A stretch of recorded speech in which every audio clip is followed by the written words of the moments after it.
നമസ്കാരം. കർസേവപുരത്തെ യജ്ഞശാലയിൽ സൂക്ഷിച്ചിരിക്കുന്ന വലിയ ചെമ്പുകുടത്തിലെ വെള്ളം കൊണ്ടാണ് പ്രാണപ്രതിഷ്ഠയ്ക്ക് ശേഷം ഇന്ന് രാമവിഗ്രഹത്തിൽ അഭിഷേകം നടത്തുക. സീതയുടെ നാടെന്ന് കരുതപ്പെടുന്ന നേപ്പാളിലെ 16 പുണ്യ നദികളിൽ നിന്നുള്ള ജലമാണ് ഇതിലുള്ളത്. ജോധ്പൂരിലെ സാന്ദീപനി ഗോശാലയിൽ നിന്നുള്ള കാമധേനു പശുക്കളുടെ 630 കിലോഗ്രാം നെയ്യാണ് അഭിഷേകത്തിന് ഉപയോഗിക്കുക. 109 കുടങ്ങളിലായി ഇത് സൂക്ഷിച്ചിട്ടുണ്ട്. വാൽമീകി മഹർഷിക്ക് ജ്ഞാനം സിദ്ധിച്ച അസമിൽ നിന്നുള്ള തീർത്ഥജലവും എത്തിച്ചു. തമിഴ്നാട്ടിൽ നിന്നുള്ള കൂറ്റൻ മണിയടക്കം രാജ്യത്തിന്റെ നാനാഭാഗങ്ങളിൽ നിന്ന് ഒട്ടേറെ സമ്മാനങ്ങൾ രാമക്ഷേത്രത്തിലേക്ക് കഴിഞ്ഞ ദിവസങ്ങളിൽ എത്തിയിരുന്നു. ഉജ്ജയിനിയിൽ നിന്ന് എത്തിച്ച 5 ലക്ഷം ലഡു 3 ട്രക്കുകളിലായി ഇന്നലെ അയോധ്യയിലെത്തി. ക്ഷണം കിട്ടിയെത്തുന്ന പല സന്യാസിമാരും വെള്ളിപ്പാതുകങ്ങൾ, സ്വർണ്ണാഭരണങ്ങൾ, നിവേദ്യങ്ങൾ എന്നിവ ആഘോഷമായാണ് കൊണ്ടുവരുന്നത്. പാക് അധിനിവേശ കാശ്മീരിലെ ശാരദാ പീഠകുണ്ടത്തിൽ നിന്നുള്ള തീർത്ഥജലം തൻവീർ അഹമ്മദ് എന്ന വ്യക്തി അയച്ചതും ഇന്ന് അഭിഷേകത്തിന് ഉപയോഗിക്കും. ഇന്ത്യക്കും പാകിസ്ഥാനും ഇടയിൽ തപാൽ സർവീസ് ഇല്ലാത്തതിനാൽ ബ്രിട്ടൻ വഴിയാണ് ഇത് എത്തിച്ചിരിക്കുന്നത്. പാക് അധിനിവേശ കാശ്മീരിൽ നിന്ന് ഇസ്ലാമാബാദിലെത്തിച്ച് അവിടെ നിന്ന് തൻവീറിന്റെ ലണ്ടനിലുള്ള മകൾ മഗ്രിബിക്ക് അയച്ചു കൊടുക്കുകയായിരുന്നു. മഗ്രിബി അത് സോനാൽ ഷെർ എന്ന കാശ്മീരി പണ്ഡിറ്റ് വഴി അഹമ്മദാബാദിലും അവിടെ നിന്ന് അയോധ്യയിലും എത്തിക്കുകയായിരുന്നു. രാജ്യത്തിന്റെ വിവിധ ഭാഗങ്ങളിൽ നിന്ന് തിരഞ്ഞെടുക്കപ്പെട്ട 14 ദമ്പതികൾ കൂടി ഇന്ന് പ്രാണപ്രതിഷ്ഠാ ചടങ്ങിൽ യജമാനരായുണ്ടാകും. വിവിധ വിഭാഗങ്ങളിൽ നിന്നുള്ളവരുടെ പങ്കാളിത്തം ഉറപ്പിക്കാനാണിത്. പ്രധാനമന്ത്രി നരേന്ദ്രമോദി മുഖ്യ യജമാനനായിരിക്കുമെന്ന് നേരത്തെ ക്ഷേത്ര ട്രസ്റ്റ് ഭാരവാഹികൾ അറിയിച്ചിരുന്നു. പൗഷമാസത്തിലെ ശുക്ലപക്ഷ ദ്വാദശി ദിനത്തിലാണ് പ്രതിഷ്ഠാ ചടങ്ങുകൾ നടക്കുന്നതെന്ന് ക്ഷേത്ര trust general secretary Champat Rai പറഞ്ഞു. വിഷ്ണുവിന്റെ പൂജയ്ക്ക് പ്രധാനമാണ് ഈ ദിനം. വിധിപ്രകാരമുള്ള അനുഷ്ഠാനങ്ങൾ കഴിഞ്ഞ 16-ന് ആരംഭിച്ചിരുന്നു. വിവിധ വസ്തുക്കൾക്കൊപ്പം വിഗ്രഹം കിടത്തിയുള്ള അധിവാസമാണ് മറ്റ് യജ്ഞങ്ങൾക്കൊപ്പം നടത്തിയത്. ട്രസ്റ്റ് അംഗവും അയോധ്യ രാജകുടുംബാംഗവുമായ അനിൽ മിശ്രയും പത്നിയുമായിരുന്നു ഈ ചടങ്ങുകളുടെ യജമാനർ.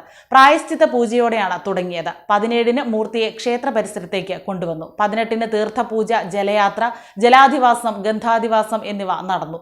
19-ന് ഔഷധാധിവാസം, കസ്തൂരി അധിവാസം, നെയ്യ് അധിവാസം, ധ്യാനാധിവാസം എന്നിവയും 20-ന് ശർക്കര, വിവിധ ഫലങ്ങൾ, പുഷ്പങ്ങൾ എന്നിവയിലുള്ള അധിവാസവുമായിരുന്നു. ഇന്നലെ ശയ്യാധിവാസവും.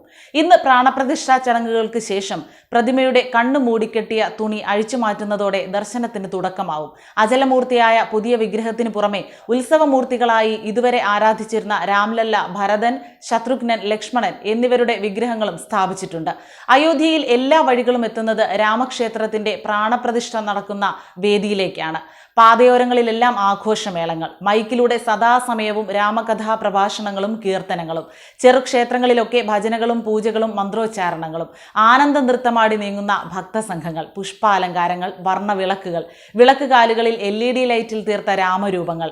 പ്രധാനമന്ത്രി നരേന്ദ്രമോദിക്കും UP മുഖ്യമന്ത്രി യോഗി ആദിത്യനാഥിനും അഭിവാദ്യമർപ്പിച്ചുള്ള വലിയ ബോർഡുകളുമുണ്ട് പാതയോരങ്ങളിൽ.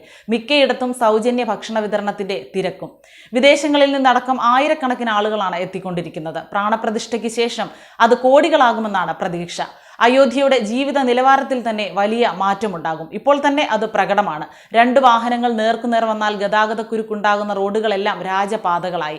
ക്ഷേത്രത്തിലേക്ക് പോകുന്ന റാംപത്ത് തന്നെ ഉദാഹരണമാണ്. പാതയ്ക്കിരുവശവും ഒരേ രൂപത്തിലുള്ള കെട്ടിടങ്ങൾ. UP സർക്കാരും അയോധ്യ മുനിസിപ്പൽ കോർപ്പറേഷനും ചേർന്നാണ് കെട്ടിടങ്ങളുടെ മുൻഭാഗങ്ങളെല്ലാം മിനുക്കിയെടുക്കുന്നത്. കയ്യേറ്റങ്ങളെല്ലാം യോഗി ആദിത്യനാഥ് സർക്കാർ ഒഴിപ്പിച്ചെടുത്തു. ഫൈസാബാദ്, അയോധ്യ ഇരട്ട നഗരങ്ങൾക്ക് ഇപ്പോൾ ഒറ്റ പേരാണ് അയോധ്യ. അയോധ്യയുടെ തുടക്കം മുതൽ മാറ്റങ്ങൾ അനുഭവപ്പെട്ടു തുടങ്ങും.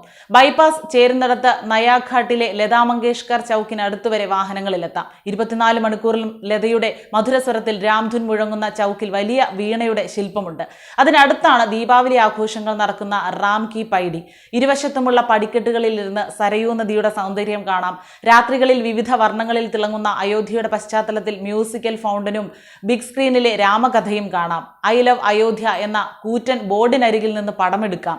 തൊട്ടപ്പുറത്ത് സന്ധ്യയ്ക്ക് സരയൂ നദിയിലെ ആരതിയുണ്ട്. വാരണാസിയുടെ അത്ര തിരക്കിപ്പോഴില്ലെങ്കിലും വൈകാതെ ആ തലത്തിലേക്ക് ഉയരാനുള്ള സാധ്യത ഏറെയാണ്. പുതിയ അധ്യായത്തിനാണ് ഇന്ന് തുടക്കം കുറിക്കുന്നതെന്ന് ഓരോ അയോധ്യാവാസിക്കും അറിയാം.